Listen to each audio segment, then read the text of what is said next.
শুরু করা যাক। নিলস বোর সেটা আমরা প্রথমে জেনে নেব। নিলস বোর ড্যানিশ ফিজিসিস্ট ছিলেন এবং তিনি তার PhD degree university of Copenhagen থেকে 1911 সালে পেয়েছিলেন এবং উনি রাদারফোর্ড এবং থমসনের সঙ্গে ইংল্যান্ডে বেশ কিছুদিন ছিলেন একসঙ্গে কাজ করার জন্য এবং পরে উনি ডিরেক্টর হয়েছিলেন থিওরিটিক্যাল ফিজিক্সের উপরে এবং 1922 সালে তিনি নোবেল প্রাইজ লাভ করেছিলেন তার কাজের জন্য। নিলস বোর এই যে অ্যাটমিক মডেলটি করেছিলেন তার ভিত্তি ছিল প্ল্যাঙ্ক কোয়ান্টাম তত্ত্ব, কারণ এর আগে কোয়ান্টাম তত্ত্ব আবিষ্কার হয়েছে। আমরা এর জাস্ট আগের ক্লাসেই আমরা প্ল্যাঙ্কের কোয়ান্টাম তত্ত্ব 023 ক্লাস নাম্বারে আলোচনা করেছি বিশদে। যারা এখনো দেখেননি তারা অবশ্যই দেখে নাও। এখানে 1913 খ্রিস্টাব্দে নিলস বোর প্ল্যাঙ্কের কোয়ান্টাম মতবাদের সাহায্যে পরমাণুর সুস্থিতি এবং রেখাবনের উৎপত্তির যুক্তিপূর্ণ ব্যাখ্যা দেন। তিনি রাদারফোর্ডের পরমাণু মডেলের বিভিন্ন ত্রুটি সংশোধন করে হাইড্রোজেন পরমাণুর গঠনচিত্র রচনা করেন।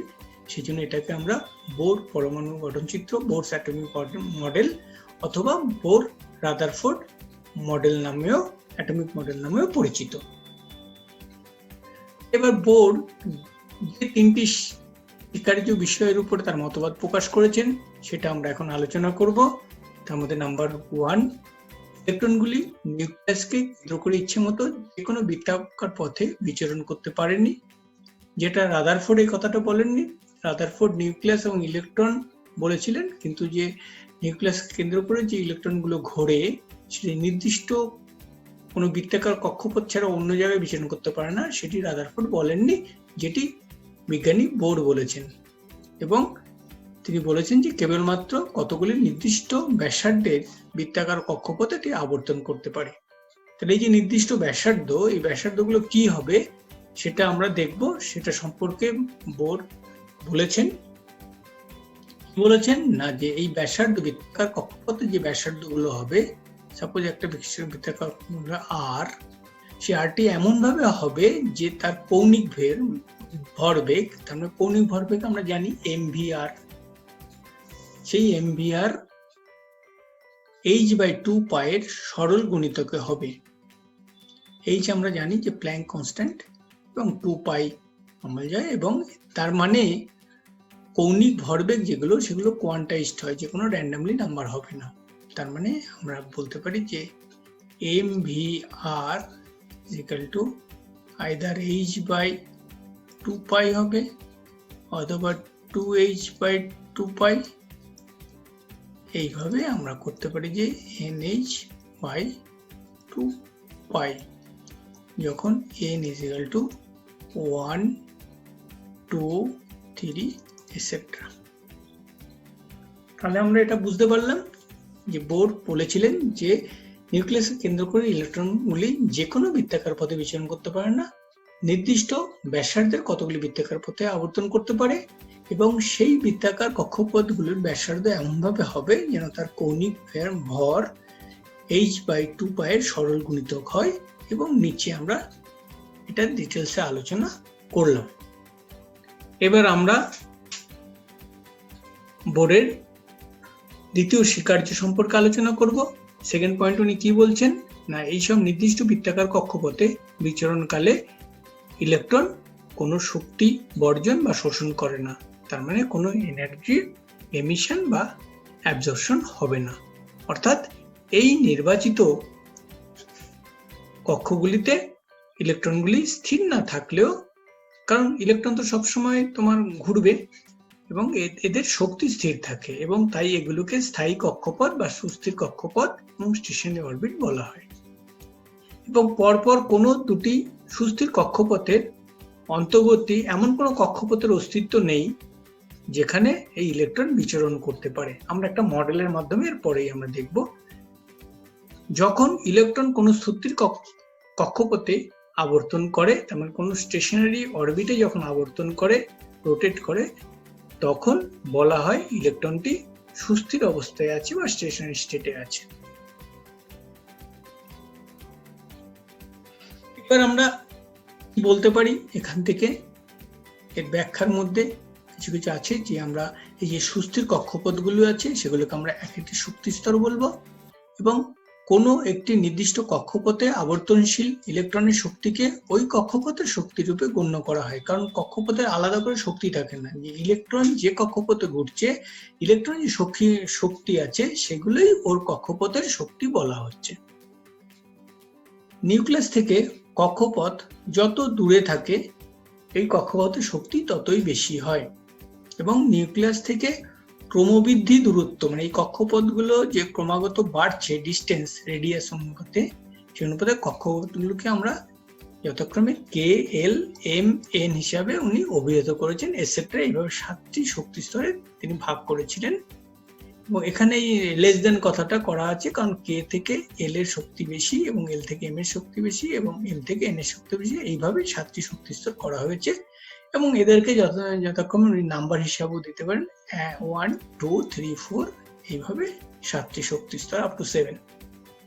শক্তি স্তরের নির্দেশ অনুযায়ী নির্দেশকারী এই সংখ্যাগুলিকে আমরা মুখ্য কোয়ান্টাম সংখ্যা বা প্রিন্সিপাল কোয়ান্টাম নাম্বার নামে পরিচয় দিই। এবার আমরা পরমাণু অ্যাটমিক মডেলটা আমরা দেখব।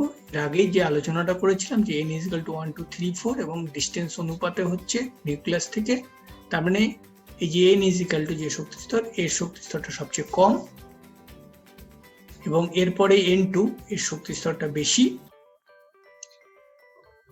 এবং এইভাবে এর শক্তি স্তরটা তার থেকে বেশি n3 এবং n4 এর শক্তি, এইভাবে শক্তি স্তরগুলো তৈরি হচ্ছে। এবং এইভাবে আমাদের 7টি শক্তি স্তর সম্পর্কে উনি বলেছেন।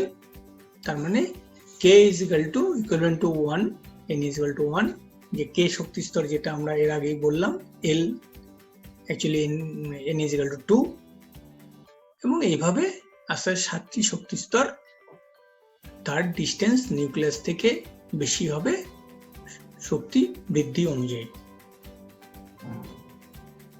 এবার আমরা 3 নম্বর পয়েন্ট, 3 নম্বর স্বীকারোক্তি বোর মডেলের, সেটা সম্পর্কে আলোচনা করব। তিনি বলেছেন যে যখন কোনো ইলেকট্রন উচ্চতর শক্তির একটি সুস্থির কক্ষপথ মানে একটা স্টেশনারি অরবিট থেকে যখন একটা ইলেকট্রন তার নিচের যে স্টেশনারি অরবিট আছে সেটাতে যখন আসে, তখন ইলেকট্রনটি নির্দিষ্ট পরিমাণ শক্তির তরঙ্গের আকারে বিকিরণ করে।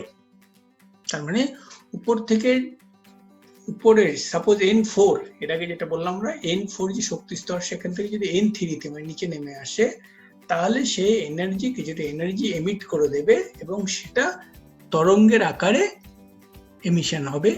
অন্যদিকে যদি কোনো ইলেকট্রন নির্দিষ্ট পরিমাণ শক্তি শোষণ করে নিম্নতর, সাপোজ n3 থেকে n4, তো n3 তে যদি কোনো শক্তি শোষণ করে তাহলে n4 এ যখন যাবে তখন সে উচ্চ স্তরে স্থানান্তরিত হতে পারে।